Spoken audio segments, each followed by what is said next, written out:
on a Friday evening. Sorry that it is a Friday evening. We had a lot of schedules to work with, but we also wanted to make sure we circled back to you as quickly as possible. My name is Sarah Mathers. I am the first Deputy of Community Engagement for the Mayor's Office.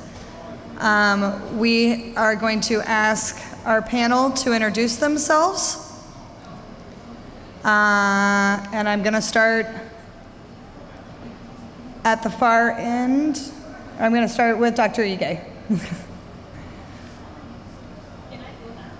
Okay, yeah, I'm going to have Dr. Ige go last. Okay? Down there, sir, could you introduce yourselves, please? Folks at the end.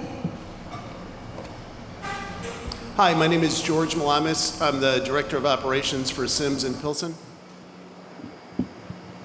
Good evening. Mike Trupin with Sims Metal as well, Director of Air Programs. Hi, everyone. Abraham Perez. I am the permit writer for CDPH.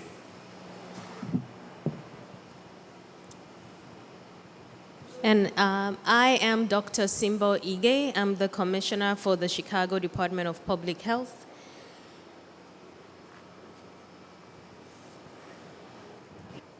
Good evening, everyone. I'm Angela Tovar. I'm the Chief Sustainability Officer for the City of Chicago. Everyone, again, thank you for being here. We appreciate it. Tonight is our round 2 of our discussion around the Sims Metal permit process. And so tonight our presentation and our agenda is going to be, we're going to have the Chicago Department of Public Health give a presentation around what our meeting objectives are, our air quality ordinance, air data results and modeling and monitoring, and our emissions management. And then we will go into community comments and questions. And again, we are circulating these index cards. Please sign up on them and we will call you up to make public comment. Just so you know, we're gonna get really wonky today. We're gonna dig into some numbers, all right? Now you're not gonna need to take pictures. You're welcome to take pictures of the presentation, but we will also send it out and we will post it afterwards, all right? We're gonna get into the nitty-gritty tonight onto some of the things that we're looking at, all right? So just be prepared for that. And tonight what we wanna do is we wanna provide an overview of the city's air quality ordinance and its current rules and regulations. We're gonna review the application and permit requirements from CDPH, the US EPA, and the IEPA. And we're going to discuss the air modeling and air monitoring and sampling data process. That's going to be some of the nitty-gritty, very, very small details that will be up on the screen, but again, we will be emailing that out and posting it. And then we're going to clarify CDPH's jurisdiction regarding the large recycling facility permit renewal. So this is going to get into the weeds on this, but this is in the sake of transparency and in the sake of responding to the concerns that we heard during this last meeting. All right, so we will get into a lot of that. But you've got a great crew up here that's going to help walk us through it, and we're going to be able to answer the questions soon about this. All right, I think I'm probably going to hand it over to Dr. Ige. Good evening again, everyone. I am sitting here so that I can read from here. But when I walked in, my colleague and I said, the way this is set up already makes us feel like it is us and them. And I'm going to come around now so that you can see me.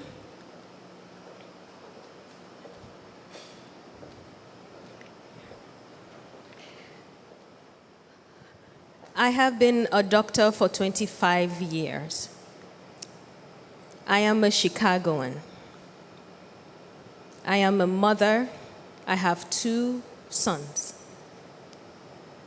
There are certain things that we share in common today. It is our concern for our loved ones. It is our concern for the generations that are coming after us. It is a sense of responsibility for making things better. When I started with I'm a doctor, I chose that profession because I wanted to make things better. In my career, I've done different things, and I've been responsible for different things, but my training is as a community physician. What that means is it's not just family medicine. It is community medicine. What that means is that we are not just looking at individuals who are coming to a hospital or a clinic or treating them. It's that we're looking at the health of the entire population. And in our work, we realize that the health of people is influenced by many different things. The environment that we live in, the food that we eat, all of those things are important. Now, in my role as commissioner, I now have the responsibility as a Chicagoan, as a public health official, as a city employee, to ensure that the health of Chicagoans, regardless of whoever they are, regardless of the color of their skin, the language they speak, the neighborhood they live in, that their health is protected. When we came here the last time, I heard your concern. I had people worried about their grandchildren with asthma. I had people worried about family members and loved ones that they have lost. I heard your call for more time to have conversation. I am here today because you said, let us keep talking. I know that there have been requests for us not to have conversations, but I believe that conversation is important. It can be hard, it can be difficult, but I think that it's important for us to create spaces to have these conversations. The other thing that I heard the last time that I was here was the call for transparency. How are you making decisions? What information do you have? What are you dealing with? And so I spent a lot of time with my staff. It is our job, it is our responsibility to share with you, as the city officials responsible for protecting the health of Chicagoans, what information is available to us that we're using to guide. So today we are going deep because you asked me to. You said, bring the application document. You said, let us see the information. Use more updated data. And that's what we have done. So I'm going to invite you into my world a little and see the information I have at my disposal. And see the data that we have so that we can continue to provide information to you as needed. The information we have may not be exhaustive.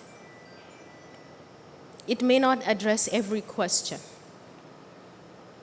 But this is the information that we have. And if you have your phones with you and you have seen the barcode on it, everything that we have here is on the website. If there is anything that you see here today, it is publicly available.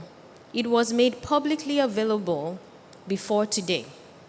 So if you want the details of where it is so that you can dive a little deeper and dig a little deeper, we will be willing to do that for you. Today, I've also brought with me my friend and colleague, our Chief Sustainability Officer. I have not met a more passionate human being who is absolutely 100% focused on ensuring that Chicago lives up to the standards of sustainability and environmental responsibility. She is also here so that we can continue this conversation. There may be some questions that I cannot answer that she will answer in terms of policy. But I started with that to provide a framework from where I am coming from, what I heard from you the last time, and that this is a space to show our hands, to show our cards, and say, this is the information that we have. On the screen, and this is very fine letters, I don't want you to keep harping on ordinances and standards and rules, because those are all made by human beings. They can't be changed. Right now, our job as CDPH, we have two responsibilities: compliance and enforcement. Compliance says, is this organization doing what it's supposed to be doing? We have to measure that against a standard. And if they are not doing what they are supposed to be doing, we enforce. The way we enforce is we issue citations or tickets until the issue is corrected, and then we move forward. So I started here with the air quality ordinance. When an organization is starting a new initiative, a new permit, the process is slightly different from when it is a renewal. If it is a new permit, then they have to go through zoning and more steps. If it is a renewal, it is assumed that this organization is already approved to be in this location, and our monitoring is, did anything change in their operations? Have they added or removed anything without our authorization? And so that's where we start from. So this ordinance, what I want to highlight here for you, a site plan review application must include a traffic study and an air quality impact evaluation. Our piece is the air quality impact evaluation. And the commissioner of the Chicago Department of Transportation must review each traffic study, so that's the DOT's end of it, and the commissioner of the Chicago Department of Public Health must review each air impact evaluation. That is my role. And when I say review air impact evaluation, I, Olusimbo Ige, reviewed the air impact evaluation. It's not just that somebody told me. For this particular evaluation, 400 and something plus pages, I reviewed it myself. Because I want to be here telling you the things that I know, not the things that have been told to me. And the commissioners shall provide opportunity for public review. Providing opportunity for a public conversation and review is a requirement. That's one of the reasons we're here. We have to have the meeting and comment on the traffic study and then air impact evaluation. And then forward our joint recommendation on the proposal to the zoning administrator before a zoning certification is issued. That is, if it is new. If it is a renewal, we have to also review the air impact evaluation. Next slide, please. The first time we received an application for a large LRF, means large recycling facility, permit was 2021. This was the first time we received this application. At that time, we decided that we did not have enough information to proceed because there were community concerns. In 2022, the city updated the public engagement guidelines, saying before we issue a permit, there must be an opportunity for this kind of interaction. In 2023, we're still in the process. This application is still pending. Supplementary materials were submitted. We kept asking for more information and more information and more information. In 2024, the complete application was then submitted. So what I'm going to be reviewing to you today is a 3-year-long process of asking for information and more information and more information. And so that's what preceded the public comment period, because now the application is complete And we can now start the public comment period. Next slide. This is the main thing that we do. Air quality impact assessment. How do we know if an organization is producing emissions that can impact someone's health? That's the big question. We know using the National Air Quality Standards, NAAQS. This standard is set by the United States Environmental Protection Agency. That is the standard we compare against. It's like if you have a high blood pressure, how do I know whether you have hypertension? There is a standard that has been set, and then we compare with that standard. So that's how this is done. Now, there is very small data here. There are two things that I want you to pay attention to here. The first table has PM10 values. It is supposed to be below 150. What we have here is 124. And east and north coordinate. This is modeling data. It means information it's put using meteorological data into a software to project what we can expect. This projection is usually more conservative. Usually this shows us the worst case scenario. With the worst case scenario that we have, this is the information we have currently, is that worst case scenario, based on the operations that we have and the data that we have, PM10 levels is at 124. And we will compare that with actuals, what we have from actuals. The other thing that we want you to look at is the line below. This looks at different kinds of metals. The first one there is lead. And what I want you to pay attention to is the last column here, predicted impact meets the standard, yes or no. So for lead, looking at the data, the standard is 0.15, the predicted is 0.00781. Did it meet the standard, yes or no? Yes. Next slide, please. This is really tiny, but I'm going to read what is in there. So antimony, arsenic, beryllium, cadmium, chromium, cobalt. Next. Manganese, nickel, selenium. Those are the metals that were assessed. All of those, based on the data that we have, did it meet the standard, did it not meet the standard? So I started by saying CDPH's role is compliance. This is the standard, did it meet the standard? So that's the first level of evaluation that we have done. Our job is to go through everything with a fine-tooth comb. Does it meet the standard? Does it meet the standard? Does it meet the standard? So this is the information we have, this level 1. Next slide.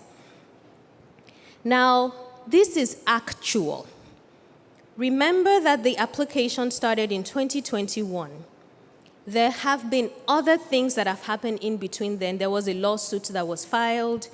There was a legal case. The Attorney General recommended that monitors be installed for additional monitoring.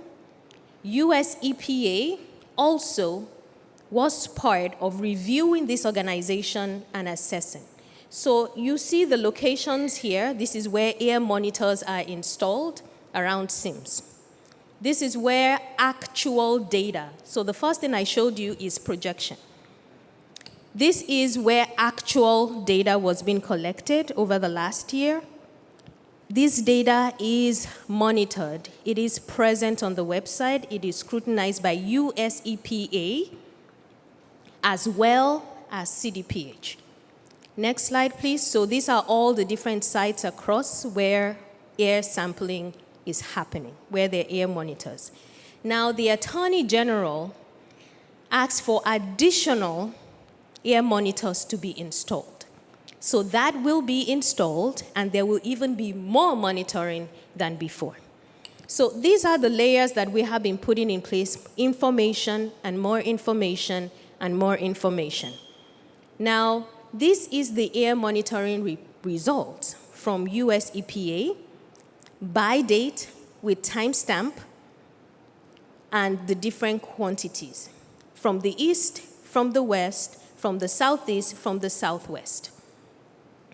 The actual data file is on our website. It can be requested. Anyone who's good with data can dig into it themselves and analyze it themselves. And if you come up with something different than what we have, we will be here to respond and have conversations. Next slide. What we look out for here is green. So this is data from the last 2 years, from 2022 to 2024. Green means meets the standard. So this is the trend over time in terms of the data that's been collected by US EPA. Again, this is the information we have at our disposal. This is the information that we're reviewing every day. So I'm sharing with you what is before me on my table. This is on the website. This is what is in the application. This is the data that we have collected and reviewed with US EPA for the last 2 years. Next slide. Now, that is in the short term. In the long term, we're also interested in the long-term health impacts. To do that, we had conversation with US EPA. This is a snapshot, and that is why it's in small print. It is from the US EPA website. The website is listed there. You can check it out. It is there verbatim. It is a snapshot. We didn't edit it. It says, now that over a year of data has been collected, EPA has evaluated whether the measured level of PM10, the metals, the volatile, VOC, could cause any long-term health effects. EPA has found that if monitoring data collected over the last year represent typical levels, emissions from SIMS will not cause short or long-term health effects for the community near the facility. To make this determination, EPA compared the monitoring results to current health benchmarks. So this is the data that we have, this is the benchmarks, and this is the information they have at their disposal. Does US EPA have all the health information in the world? Probably not. They're only acting on the information they have available to them. Monitored concentrations of pollutants were below both short and long-term health benchmarks. EPA will continue to assess the potential for any health impacts with each new data submission. So EPA, US EPA, is committed to continue to monitor. They're not saying our work is done. They're not saying, yes, we check it and it is done. They will continue to monitor. The State Attorney General will continue to monitor. Remember that our work is compliance and enforcement. If at any time there is any departure from the standard, we have the responsibility to enforce and make sure it comes back to compliance. Next slide. This is our authority as CDPH. We must review the application. This is the application we received. All the supplementary documents are on our website. We review the application. In that application, there is a chapter that says air quality, and there are many other things there, the operations, the machines, etc. It's a very long document, but there is the chapter that says air quality. We review emission levels according to the national standard. This is just a repeat of the things that I've been saying, and ensure that the facility is compliant with state and federal permits. For existing facilities, CDPH focuses on compliance. Are they in line with national standards, with state standards, and with our ordinance? If the answer is yes, we move it on to the next level. If the answer is no, we have to enforce. We tell them, you must comply. You must bring it down to the level that is supposed to be. All SIMS permit materials have been submitted and reviewed. You have the records of everything that we have received. The entire application is available. The the renewal has been in process since 2021 to allow us to get information and data. And we have a year's worth of air data that will confirm the facility will not impact the health and safety. We wanted to make sure of that before even considering the application. So it's been 3 years of asking for more information and asking for more information and pulling the state in and pulling the federal in and putting the regional US EPA in for this conversation. Required application materials for existing facilities are listed on the next slide. So this is the detail. Air monitoring and regulation. We all have different roles. I will start with the role of the city. We have updated our requirements over time. We have updated our requirements to include an air impact study, air monitoring data, real-time notification of exceedances. So this new permit is different from the existing permit. The existing permit does not require real-time notification of exceedances. So it is possible under the old operation permit for there to be an exceedance and we will not know. With the new standards that we have now, it is required that any organization asking for a permit now must comply with these things. You must have an air impact study, you must have air monitors in place, you must have real-time notification of exceedances. That's what's different between the old permit and the new permit. Once the equipment is installed and confirmed to be operating correctly, the city may still require additional monitoring. So it's not done and then we'll let them go. It is continuous monitoring. A permit doesn't mean that you are done. Our new regulations now require ongoing monitoring. That's the difference between what they had before and what is in now. The state, so these are the layers of oversight that has changed over time since 2021. The state has also requested additional monitors in addition to the 5 that was there before to be installed to again add more data. And the US EPA, in addition to the 4 high-grade monitors that have been installed already, will continue to collect and report. It will be real-time. There is a time stamp there every day tracking SIMS on the website. So everything is out in the open, what information is available, and that's been tracked. Next slide. So city, state, feds, we are all committed to this work.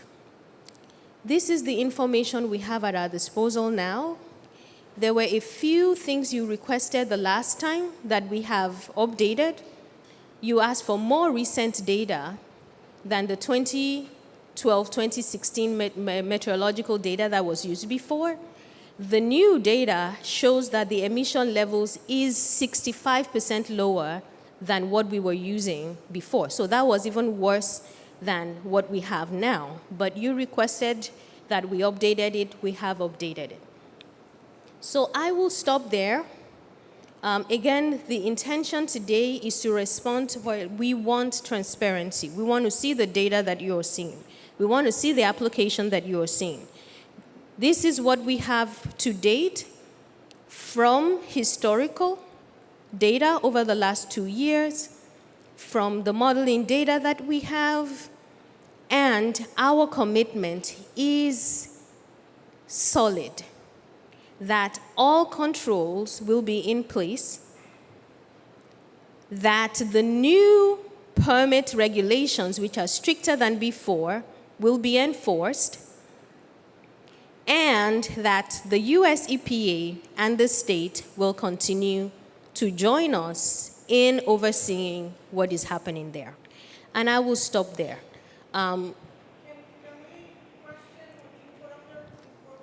Yes. Oh, yes.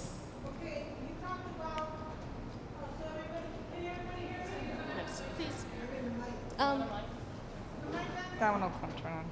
You talked about on the screen about what the EPA has done. On that is benchmarks. Yes. That is not long-term health risks. That's 2 different things.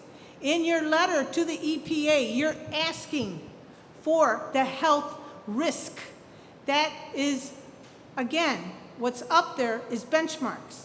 And I saw that earlier today, and in my comments today, we'll cover what was on there. And it's benchmarks, it's totally different. That is not health risk assessment. And we, the people, need to know what is our health risk assessment here in our community. What are we breathing? Do we have the right to know? Sims garbage. Do we have the right to know? Yes. Okay, so understand that what you just saw on the screen were benchmarks. Yes, you can go on the EPA website, or I'm sorry, this is on CDPH. You can go on their screen and you can see it as plain as day. It says benchmarks. It's not health risk assessment. And we need a health risk assessment. Thank you. That's all. I'm sorry. That's all right. Thank you for that. Okay, well, we're circulating questions on these, and we're gonna follow along with that for right now. Okay, all right then. Which slide would you like to go to? I'm just going to speak from here. Okay. Doctor, I believe what you think you're going to be able to do in terms of enforcement. But the fact that they were sued by the Attorney General is living proof that the city was unable to enforce anything with them. We visited them a year ago and they said, oh, we're going to have this, everything enclosed, soon you're going to see it's going to be still hasn't happened. And you're considering thinking that today I feel like you were employed by them. You're supposed to be defending us, me. I have a health condition, I have a health condition, and in part it's because of Sims. And by the way, the last thing I want to say about this, regarding this report, is everything you said was only about Sims. No consideration for cumulative. We're living in a cumulative environment, not a Sims environment. And certainly Commissioner Tovar understands that. The city did a study. Why is that not being considered in this application process? It's like, oh, well, we already did that. We're going to put it on the shelf and forget about it, and let's just go back to the old ways. You have no power to enforce against Sims. You didn't before, and until I have proof that you do, I don't believe it. They ridiculed the inspectors. They laughed at them, spit in their face, and that's why they were hauling to court. They were not hauling to court because they're good people. And here you're saying, well, they are meeting the minimum requirement. Not cumulatively. I'm living in the cumulative environment. I'm not living in the Sims environment at all.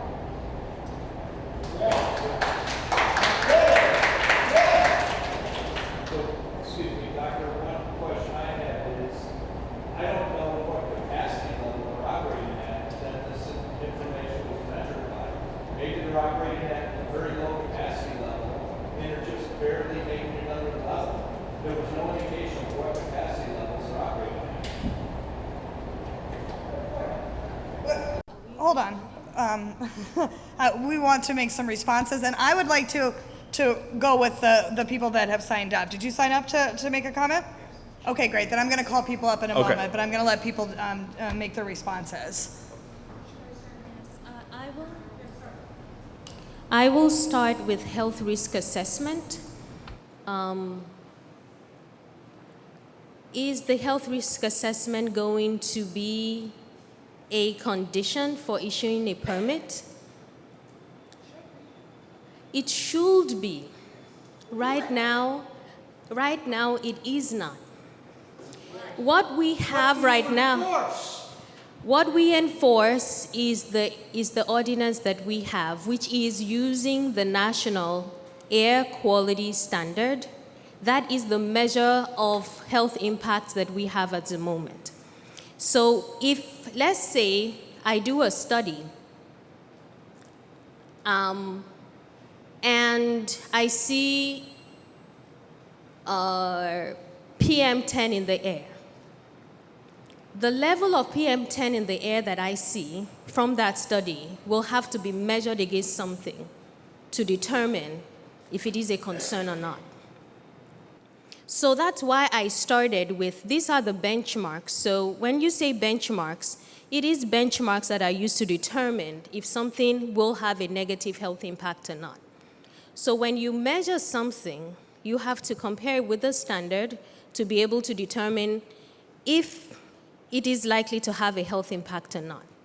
The reason why US EPA said, based on their assessment, and that's why I use their words verbatim, and the same words are on their website, this is the national organization that sets the benchmarks. Based on the benchmarks that they have set, they have compared what they see with the benchmarks. And it is based on that benchmark that they said they were not able to see any short-term or long-term health impacts because they are comparing it to the standards. And that was why I used the analogy of like blood pressure. If I have a blood pressure of 160, is it good or bad? It's when I compare it with a standard that I'll be able to say it is good or it is bad. So that's the additional information I will provide on the health impact. In terms of ability to enforce, what we have the authority backed by the city is if you have a violation, if you are not meeting the standard, we, the authority and the enforcement capacity that we have is to issue you a ticket or a citation.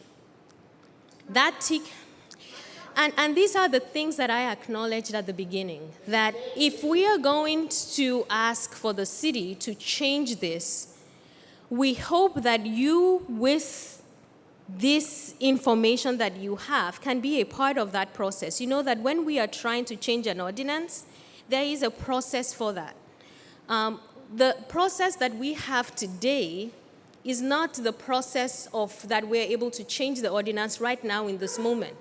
So the enforcement we're able to do is, did you meet the standard? And that's why I started by acknowledging that as at today, this is the information that is available to us. At the national level, at the state level, there are standards that have been set. And the question we ask is, did you meet the standard? If we find that they did not meet the standard, we issue a citation for them to fix whatever the problem is until they meet the standard. So I know that that is not the answer you want. I know that you feel it is not strong enough. And this is why Commissioner Tova is working very hard. We have the cumulative impact. Are there different ways for us to develop standards and to change how we measure those standards? Or, and I'll let Commissioner Tova talk more. I know that this meeting, we cannot talk about ordinances or developing ordinances here, but she can shed a little light onto the process. And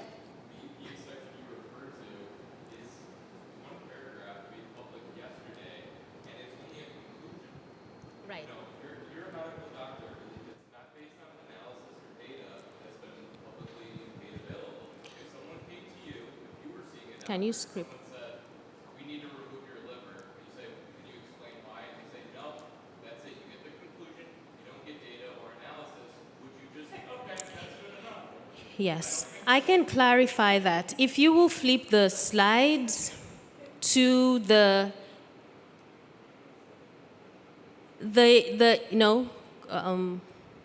yes. So this is US EPA data.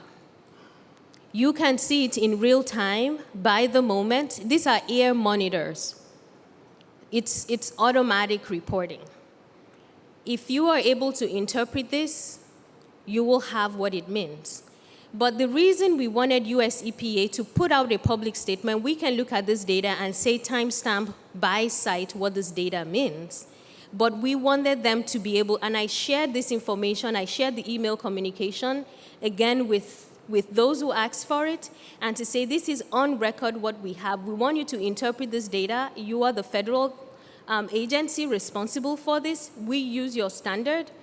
And so that there is no confusion about how we interpreted the standard, we want you to interpret the standard yourself and let us know what you stand on it. And this was also made publicly available. So, It makes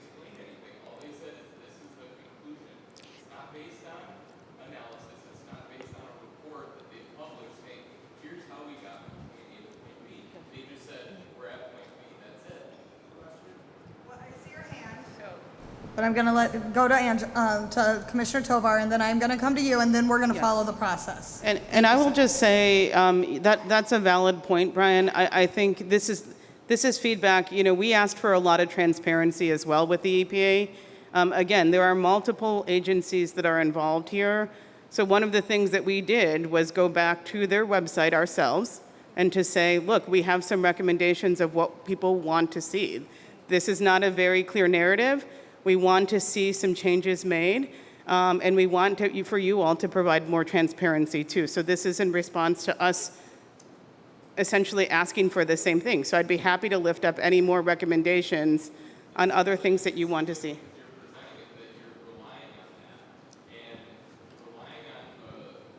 Well, this is the United States EPA. I mean, this is a federal agency, so we are giving you the information that they have provided us. Okay. I see this gentleman's hand, and we're going to go to him really quick. And again, what I said is that we were going to do that, and then I'm going to call through the process. I made that very clear. Sir, I'm going to. Sir. I'm going to follow the process after this one, and that is what we... Okay, thank you. Because there's a process. He is... Sir, I don't even know what you're going to say tonight. He is responding to that, and you will be called in the order afterwards, and we are all going to follow that process. We are all going to follow that process. Okay, thank you, sir.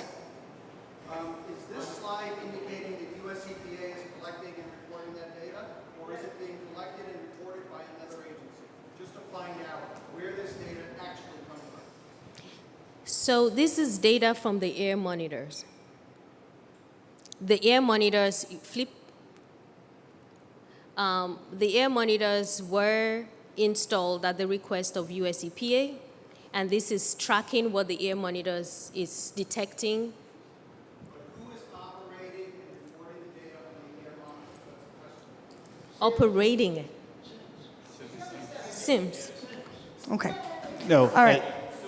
There is a third-party consultant, a national firm with a very strong presence and respect on the air quality side that is taking the data. Are they contracted for by the US EPA? The US EPA required us to hire them to go forward with a monitoring program. Okay, thank you very much. We're going to go with Brian McKeon, and after that is Teresa and Ed. Those are the first three. On deck will be Romero. So Brian McKeon, please. Oh, this is you. Can you please come up here so that everybody can hear you? Thank you. So now, see, if we had just followed this procedure, you could have talked real early, but let's go. I had questions about the... I understand. So the air modeling dispersion report was created making assumptions about the performance of the future emission control system. However, the actual efficiency of the system is unknown and has not been tested. So all your air monitoring, all your control systems are up and running. Everything's been installed because it didn't sound like it at the AG hearing this month. The modeling that was done in two ways. Initially, for the purpose of this permit, because this permit does not deal with controls at all. For the purpose of this permit, the modeling was done without controls. In the preface, done by Trinity, says that it takes into account assumptions based on the air monitoring in the future, or the air Yes. So future emission control system. yes, in ensuring data and compliance, that is our role. So this is the engineer who is in charge, and he can speak to the air monitoring and the modeling. Can you repeat the question, please? It was a statement that the air dispersion modeling report was created making assumptions about the performance of the future emission control system. That's what it yes. says. When you are modeling, So you we make don't- assumptions. We don't, and that's not installed, that's not in place. We don't know the actual functionality. So it's speculative. The results of the air modeling are very speculative. Yes, when as you see in the presentation, we have modeling and monitoring data. The modeling is always in expecting what is going to happen or what can happen in the future, and that is the results. The modeling that was updated with US EPA is real data, is the data that US EPA is using to their conclusion. Sent by SIMS to the EPA? Sent by the contractor through SIMS. Did you have more questions? Yeah. Okay. And I just want to clarify that typically, again, according to the ordinance, actual data collection is not required for permitting. It is the modeling that is required. We requested additional data. And this is why we said this has been an ongoing process for the last 3 years. So in addition to using the modeling, we also had 1 year of data by US EPA. I know now people are wondering, like, US EPA is the standard. They set the standard. So we follow US EPA's lead. They are the federal agency that is responsible for this work. They set the benchmark, they set the standards, they are overseeing the data, and we wanted that 1 year of data they had been collecting with their own statement saying that this is what they have seen. And we added that to our consideration in this process. The last time we had a public meeting here, Commissioner, you made it sound like your hands were tied as far as issuing the permit, but there's multiple things within the municipal code that you can do. First of all, SIMS recycling permit application has been insufficient and incomplete. They're supposed to, in their annual report, which is required under the code, they're supposed to include data for the approximate percentage of each type and category of recyclable material, the name and location to which each type of category of recyclable material was delivered, the approximate percentage of each type of category of recyclable material delivered to each named location. All these things are missing from their annual report, and as per the municipal code, gives you, as it's required, you can deny the permit based on that basis. Additionally, the documentation required in the application is insufficient because the application is supposed to include any documentation submitted to other regulatory agencies, such as the EPA, IEPA, other city departments. There is no documentation and nothing's been referenced in the application, and this is another ground to deny the permit.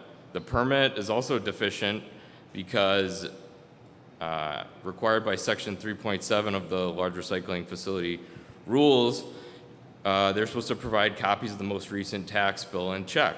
We don't have that for taxes paid 2022, 2023, 2024. This is not in the application. It's required by the code, and you should deny the permit on that basis. I'm sorry, we didn't do the countdown timer because we were going back and forth there. Are you able to finish in the next 30 seconds? Sure. Can we get a clock? There's plenty of grounds for the CDPH to deny the permit. It should at least issue a deficiency letter or issue a draft permit, which the community can respond to. And any permit that is issued either now or down the line should have special conditions, which will prevent the community, in addition to what is in their current permit. And there's no need for the permit to be 3 years, can be issued on a more short-term basis. That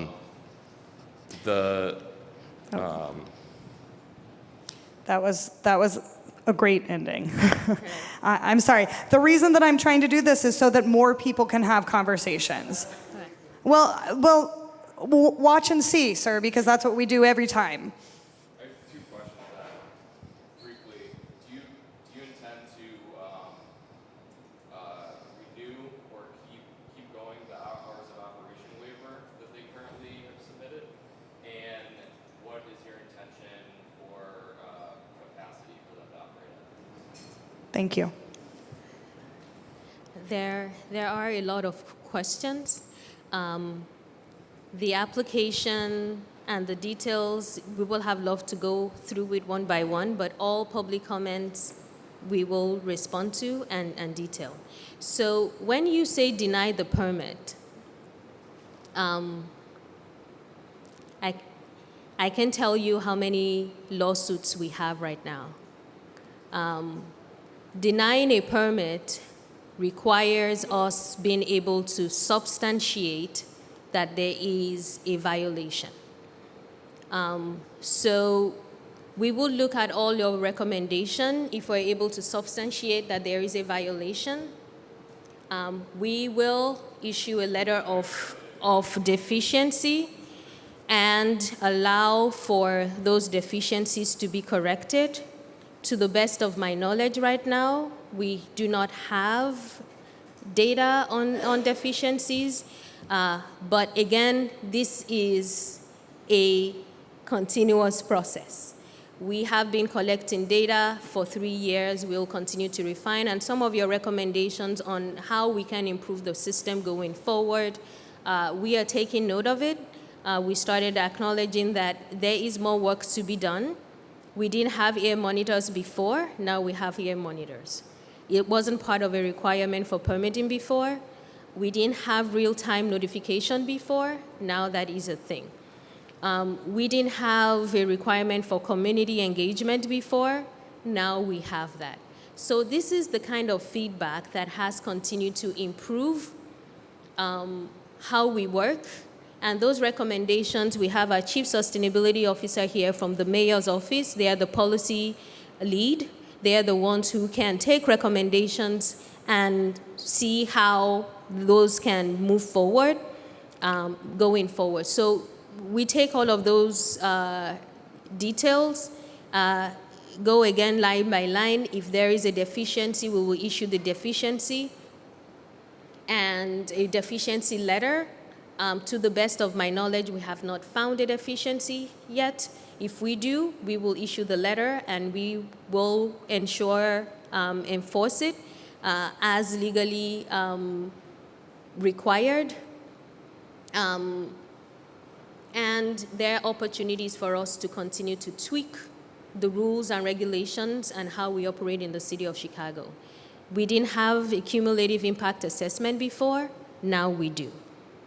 We didn't have all of these requirements before. Now we do. So it can only get better. It will continue to get better. If we do not issue this permit, SIMS will continue to operate under the permit that they had from before. That's what has been happening for the last 4 years. So that is the context of what if we are the ones holding the permit and the application, they will continue to operate under the permit that they had from before. And we want to really ensure that these stricter measures, this real-time notification, these exceedances and all of those things, we can begin to enforce them. And I want to remind you again, the state is monitoring, the feds are monitoring, we are monitoring. All right. As a reminder, we have Teresa and then Ed. Ramiro is after that. I'm Teresa Reyes McNamara, a McKinley Park resident and chair of the Southwest Environment Alliance. What do I want? Well, we want to stop SIMS permit process. I am a Chicago taxpayer, as are most of the people in this room. CDPH gets paid with those tax dollars, and I thought to protect us. It feels like you all came into our community already having decided on who you're going to protect. It's not our kids with asthma. It's not our family members with a heart attack or strokes. It's SIMS, the serial polluter. If this was not true, why would you have accepted an incomplete application from SIMS? On April 24, 2024, CDPH chose to start the public permit process, an application that should have been ignored because it was not complete. Put whatever label you want to put on your actions, Our community sees this as another clear sign of environmental racism. Look around. You see the people who are getting sick from companies like this. In our communities, our numbers are high for upper respiratory ailments. As we all live. Oh my goodness. Keep it going. Okay? We want two things. We want SIMS to complete their legal obligation to the consent agreement with the Attorney General to install admissions reduction device to reduce harmful admissions by at least 81%.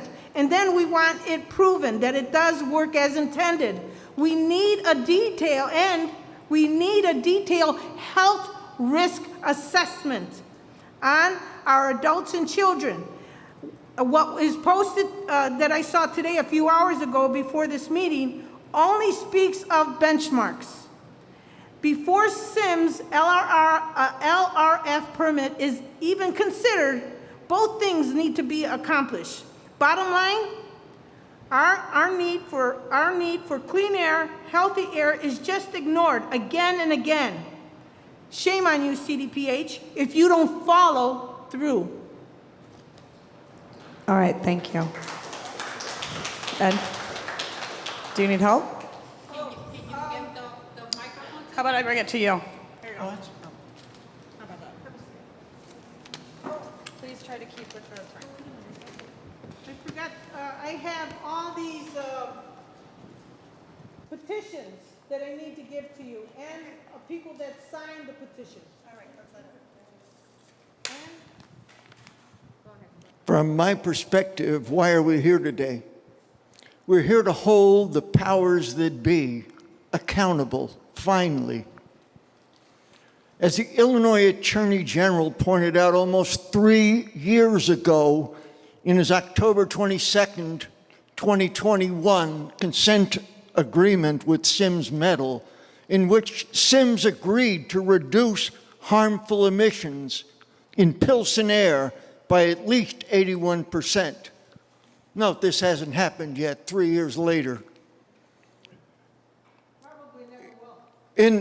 In other words, the Attorney General said SIMS actions created a public health risk by exposing the community to uncontrolled emissions from its Pilsen facility.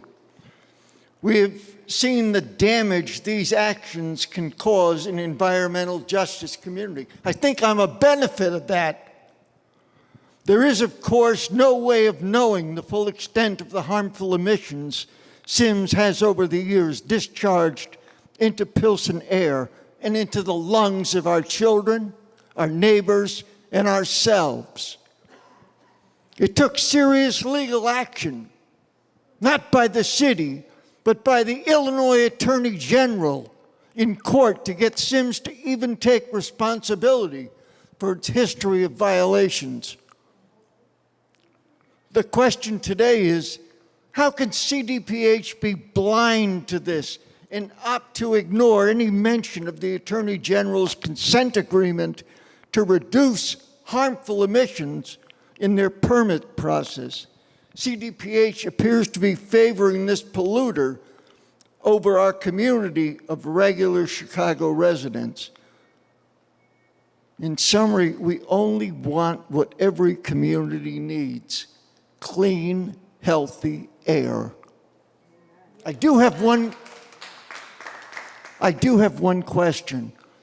After you're turning and saying you can't enforce, I'm not sure we shouldn't be having this public meeting with the Attorney General. He can act.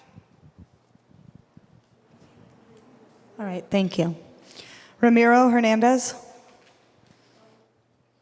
And on deck we have Donald.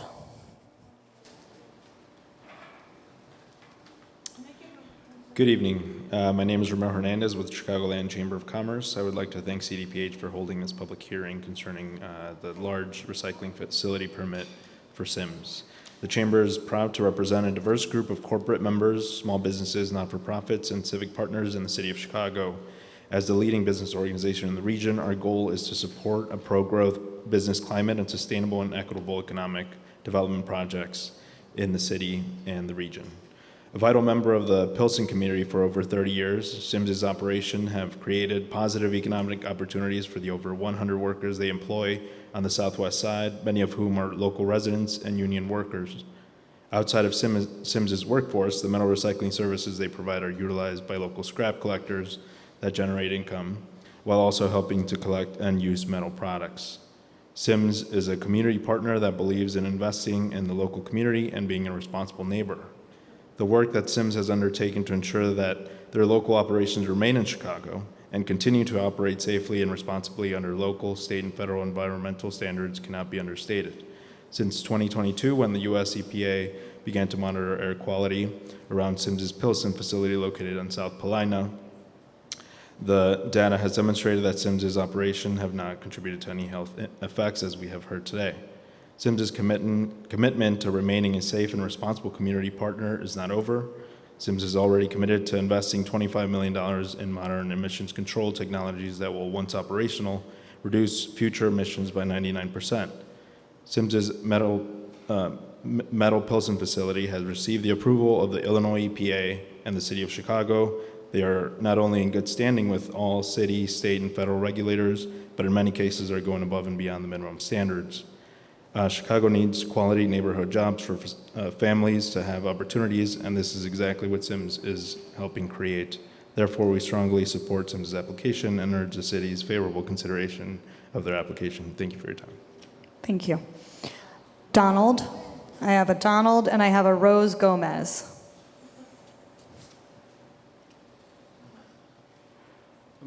Donald Winkham, a member of the Pilsen Environmental Rights and Reform Organization, or PERO. I've written a memo with 6 different science-based points that I think need to be considered because I think it's clear that the science says it's too risky and too soon for CDPH to issue a permit. I don't have time to go through all of them, but I'll just do some summary here, and I have paper copies of these. We know that Sims, likely from the metal shredder, emits hazardous air pollutants on a regular basis. It is too risky and too soon to issue a permit now when Pilsen, designated as an environmental justice community because of its at-risk population, may be uniquely vulnerable to the health effects of these pollutants. Current published data show Pilsen and other communities in and near Chicago are experiencing alarming growths in hazardous air pollutants. It is too risky and too soon to issue a permit now when the only adequately documented public data suggests a looming crisis. We have no reliable data on total emissions from Sims, and we know we will not know those until after the new control systems are fully operational later in 2024 or 2025. It is too soon and risky to issue a permit when the state itself recognizes it lacks the information for its permitting process. Sims's recent update of its permit application does not address several outstanding questions about the amount of reduction of pollution from the new systems. It is too risky and too soon to issue a permit when Sims's own data do not seem to meet prior claims or requirements. The CDPH has not completed a full community health impact assessment that was promised when there was a delay in the permit review in October 2022. It is too risky and too soon to issue a permit when there is no independent analysis of potential or actual emissions. Last one, there are unanswered questions about whether the new emission control systems may add additional pollution burdens to the community, in particularly high-valent oxides and nitrogen oxides and carbon monoxide. It is too risky and too soon to issue a permit when there is a reasonable scientific basis for concluding that Sims's control system might worsen certain pollutants in a vulnerable community. Thank you. Thank you. Next, we do have Rose Gomez, but also we are circulating these index cards around if people want to make new comments. If they want to get up here, please keep an eye out for that. Rose Gomez.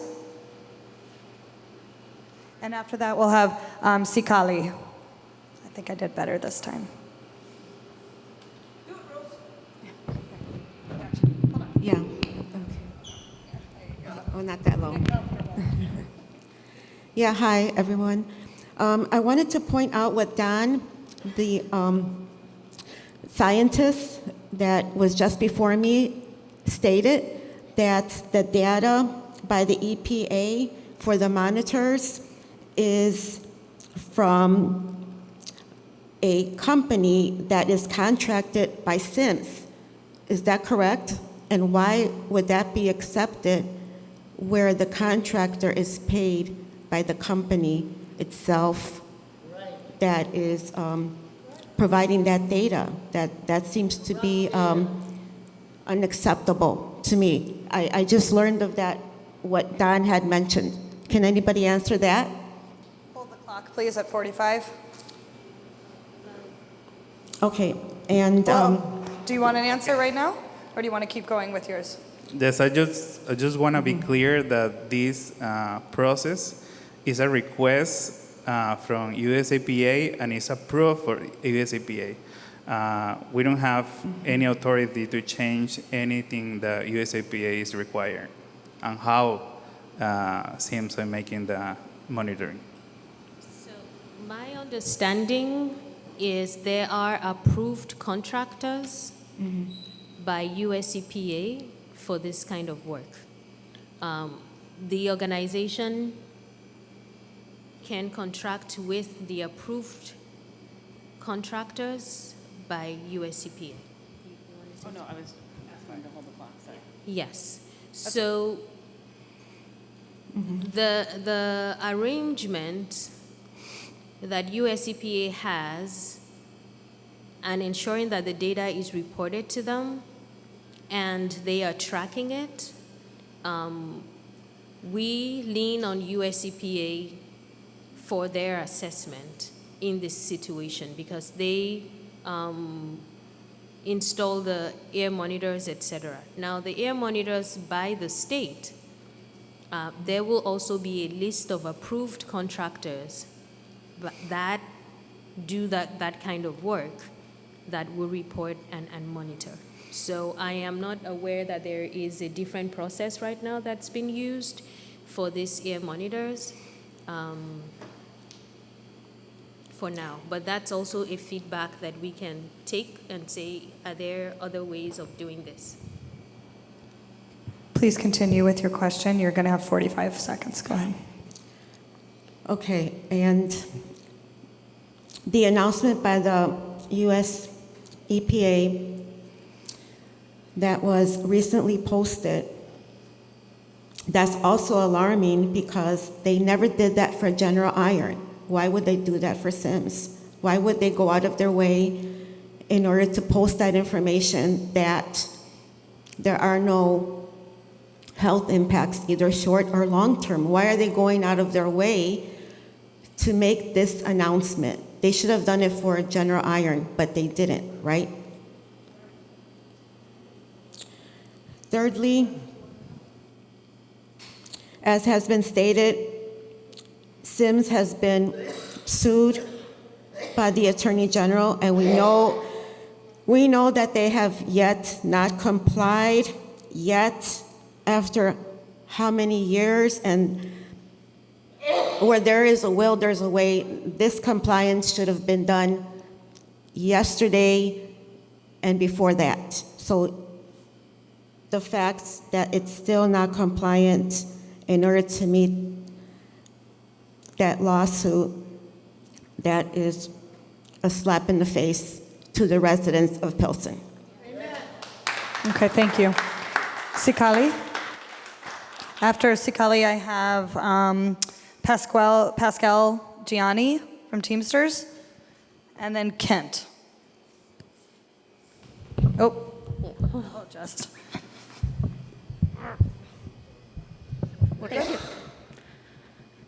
Hi.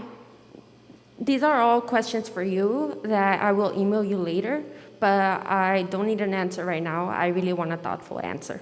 So, why has SIMS been functioning for 2.5 years without a permit? How can they function during the citywide bad air quality advisory early this week? Why hasn't CDPH investigated the pollution matter that is PM 2.5 that goes deep into our bodies rather than just PM 10 in the cumulative health impact assessment that was put on recently? Why is there a large metal shredder facility approximately 1 mile or less from 16 schools, the 16 schools in Pilsen, that are made primarily of low-income children of color? Why can't we trust Sims to hire their own private consultants, Trinity consultants, then they give the report to the EPA? Why does CDPH only follow the EPA benchmarks and not the benchmarks set by science and health communities that say that even a bit of exposure to lead, manganese, and chromium can have life-lasting impacts on a person? Why are you going to allow yet another polluter in the south side of Chicago make profits that are causing our lives? Their petty contributions to the Pilsen pantry is not worth our lives.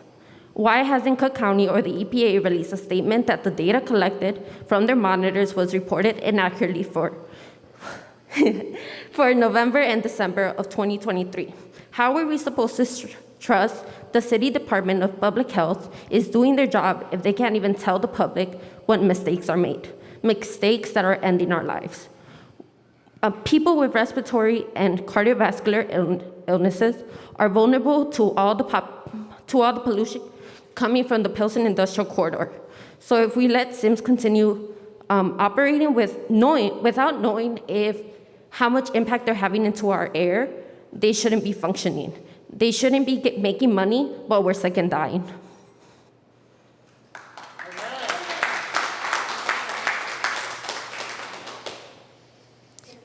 Okay, again, I have Pascal Gianni, Kent, and Greg up next.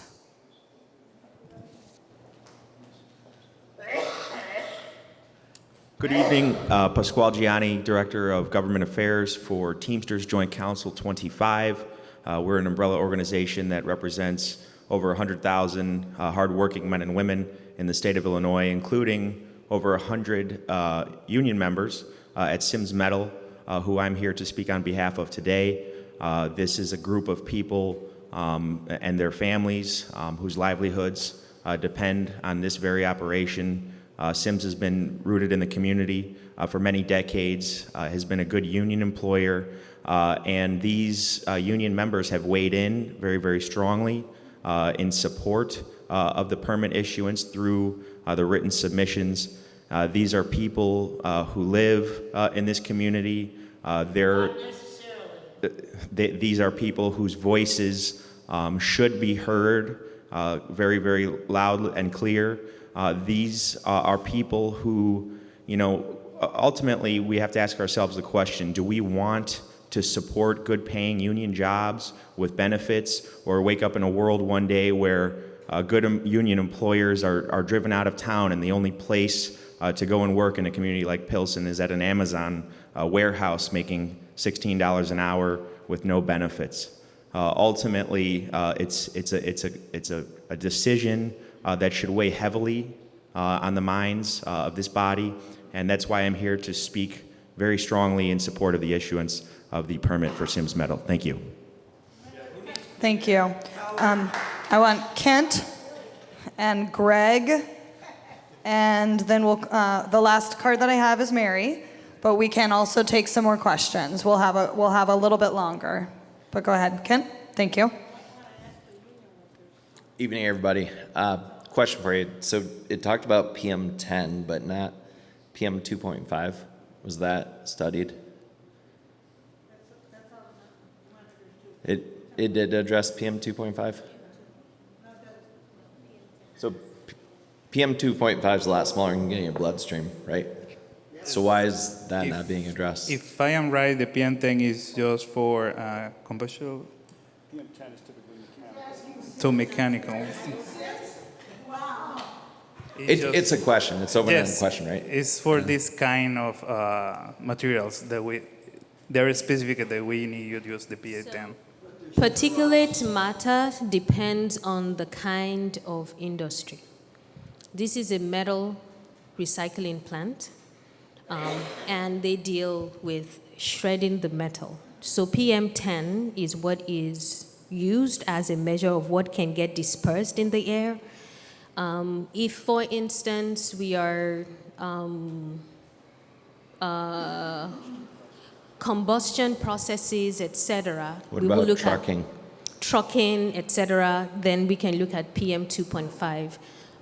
So that's the difference, the type of industry. So for SIMS, in addition to like the air monitors, you know, their requirements for their area of operation, rubberized curtains, etc., to limit what gets into the air. But what gets into the air is like the bigger particles rather than small particles. Yeah, I mean, that's helpful, but it just shows you're looking very specifically at one small piece of this and not addressing the cumulative impacts of this operation, which is the trucks that also come and go. Yes, so when I started, I said there are two parts to this, the traffic impact and the air quality impact. The measure of air quality impact that we looked at are the ones that we shared with you.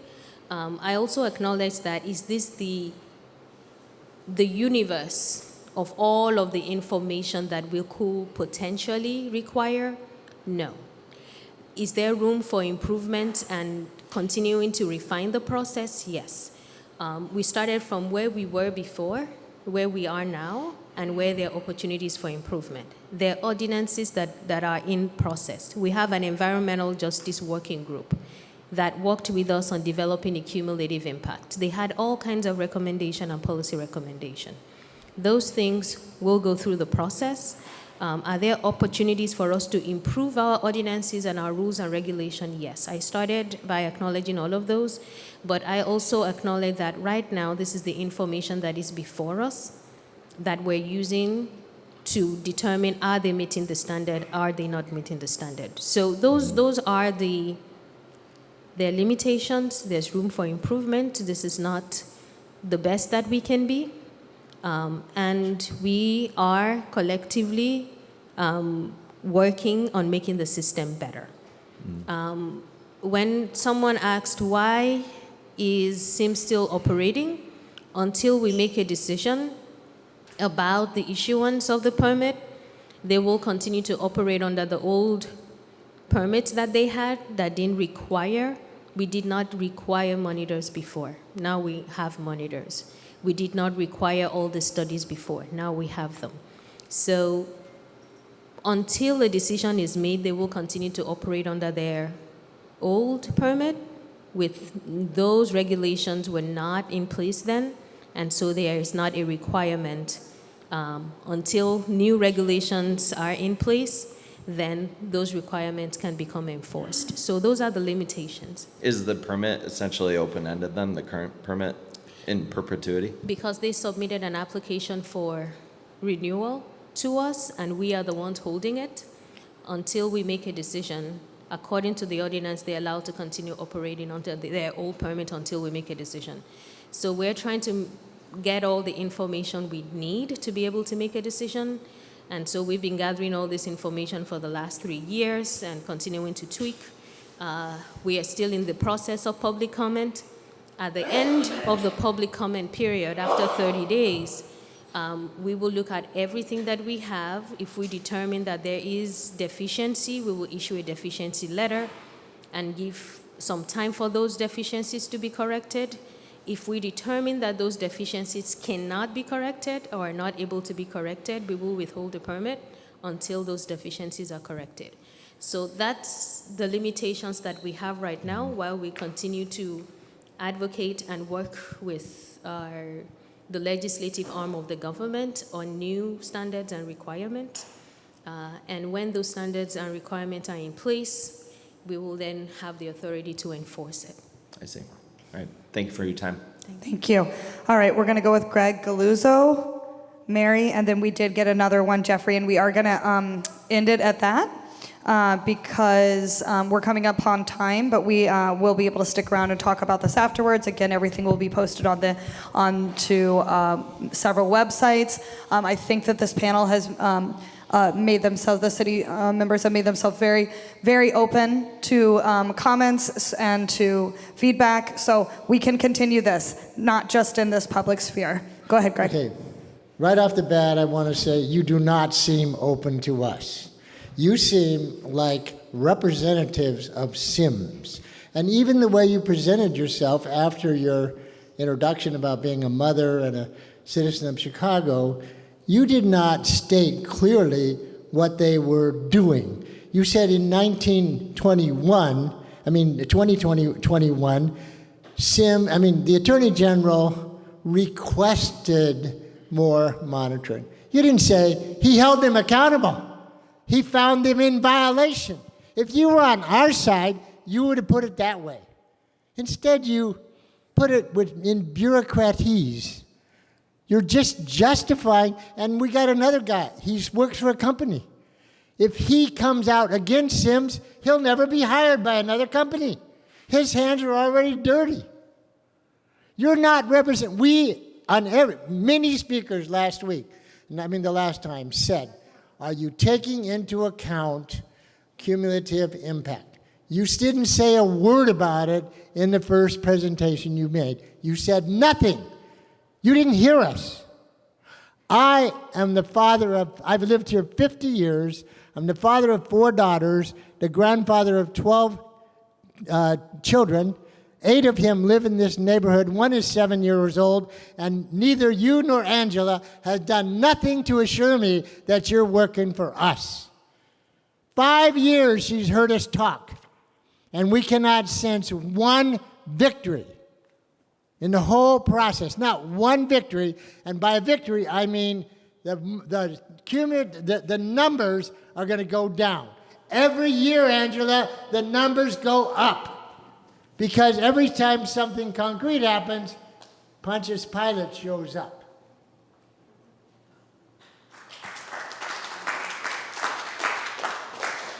Okay. Thank you, Mary. And then again, we've got Jeffrey Ilario. I just wanted to say that I think maybe we've been looking at the wrong people. And maybe what we have to do, and we live in the city where there's a theme everybody talks about and laughs about, thinks it's funny. You got to pay to play in Chicago. And in Chicago, we know Sims is an international company, and we know they have deep pockets. And we know they support the political campaigns of many elected officials in the city of Chicago, and that may include the mayor. But maybe that's what we have to start focusing on. We've tried in the last 2 years to be collaborative, to come to hearings, to have decent conversations instead of picking a fight. And I think we've made a mistake. We've wasted a couple of years. If I violated 40 traffic laws, I would not have a driver's license. And I wouldn't have it for the rest of my life. They violated 40 environmental laws that affected my health. And they get to continue to drive their car, despite the fact that they're still throwing the same trash in the air. My pastor stopped me on Sunday and he said, I took a bike ride this morning, he does every morning, right past Sims. Oh my God, it was horrible there. He said, you should have seen the line of trucks. This was a Saturday morning. And he said, smoke everywhere. It was atrocious. So maybe we're fighting the wrong people, because clearly you're all on the same side. Thank you. Okay. Thank you, Mary. Jeffrey Ilario, you've got the last comment. No, this gentleman is asked to speak. You've had several times at this point. Thank you. Hello, my name is Jeffrey. I just wanted to say a lot of us here are aware that the only reason Sims has implemented pollution control is only because of the Illinois EPA. And many of us here have received these ridiculous newsletters claiming that Sims is serious about the environment. They take pride in being a good community neighbor that is keenly focused on the health and safety of neighbors and employees, and they are deeply invested in doing the right thing, being a good community partner, and furthering the cause of environmental justice. But you all know that if any of these statements in the newsletters were actually true, Sims would have installed that pollution control a long time ago. However, many of you here may not be aware that Sims is making plans on installing another large auto shredder just over the border of East Chicago and Indiana, but with no pollution control, zero. The Indiana Environmental Regulatory Agency is proposing to issue an operating permit for Sims East Chicago that does not require any pollution controls. on the shredder based on Sims representations that the cost for installing pollution control equipment is economically infeasible, and that if Sims were required to install that equipment on the shredder, it would place them at a significant economic disadvantage in the metal recycling industry. East Chicago is located less than 20 miles from the Pilsen facility in the same Chicagoland area market. I mean, let's ask ourselves the obvious question. Is Sims serious about the environment and focus on the health and bettering of the people here in Chicago? How could the cost of pollution control equipment be economically infeasible in the East Chicago facility, but not the Pilsen facility less than 20 miles away? The fact that Sim plans to install and operate another large auto shredder in the Chicagoland area with zero pollution control proves that they are not claiming anything they're not doing anything that they're claiming. Instead, they're doing to East Chicago what they have done in Pilsen, which is to block and delay installation of control equipment that would protect the neighboring communities. I encourage everyone here to continue the fight against Sims. And there's another meeting here hosted by the IDEM at 6 p.m. on Thursday, June 27 at Calumet College, where they decide whether or not to issue the permit after June 27. So please go to the meeting, share your feelings about Sims, and demand that IDEM deny the permit. Thank you. Thank you very much. All right. The Southwest Environment Alliance talked with the EPA, and we had a Zoom call, and we said, we want the 114. And that was for monitors. It was because of people from our community got together and said, this is what we want. You think Sim said, hey, let's put monitors up. I want to see what we're doing. No. It was the people, our people, here from the community.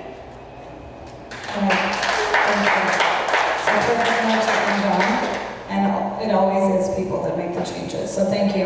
Thank you this evening. We will be posting all of this. Again, I know sometimes we don't love the answers, but we are here to provide the answers, okay? So I do want to say that people will be responsive to you. I didn't get an answer. I'm sorry about that. What capacity level were you operating at when that monitoring was done? If you were operating at a reduced capacity, it's not an accurate assessment. I didn't get an answer to that question. Okay, thank you. Is that something that we can answer tonight, or do we have to follow up? We can follow up and provide details, but renewals is based on the same capacity, not reduced, not higher, the same capacity as before. The monitoring is continuous every day over the last 2 years, so you can see variation over time. So it's not dependent on varying capacities to the best of my knowledge. Because it's daily, there are timestamps all through for the last 2 years that's been tracked. So my understanding is that they can process 6 million pounds worth of material at a maximum.